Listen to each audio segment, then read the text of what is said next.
GST வரியை அதிரடியாக குறைத்த மத்திய அரசு. செப்டம்பர் 22 முதல் அத்தியாவசிய பொருட்களின் விலை குறைகிறது. எடப்பாடி பழனிசாமி பாஜகவின் குரலாக மாறிவிட்டார். அமைச்சர் தங்கம் தென்னரசு விமர்சனம். இந்த மண்ணை நேசிக்கும் தலைவர்கள் யாரும் பாஜகவோடு கூட்டணி வைக்க விரும்ப மாட்டார்கள்.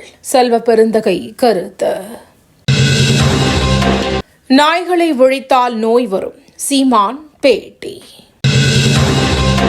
அமெரிக்காவின் 50% வரி விதிப்பிலிருந்து இந்தியாவை காப்பாற்றி விட்டார்களா? திமுக எம்பி ஆர் ராசா கேள்வி. நீங்கள் எதிர்பார்க்கும் கூட்டணி விரைவில் அறிவிக்கப்படும்.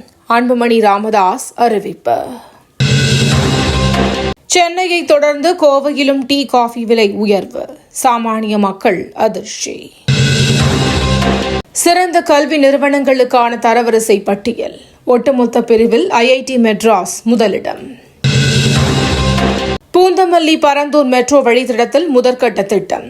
2126 கோடி ரூபாய் நிதி ஒதுக்கீடு. இலங்கை தமிழ் அகதிகள் சட்டவிரோத குடியேறிகள் அல்ல. சட்டப்பூர்வமாக இந்தியாவிலேயே தங்குவதற்கு மத்திய அரசு அனுமதி. டெல்லியில் பெய்து வரும் கனமழை. யமுனை ஆற்றில் வெள்ளம்.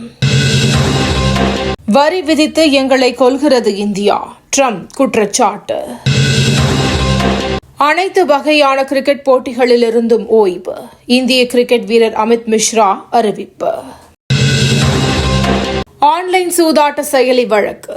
ஷிகர் தவானுக்கு அமலாக்கத்துறை சம்மன். தமிழகத்தில் வரும் 8, 9 தேதிகளில் கனமழைக்கு வாய்ப்பு.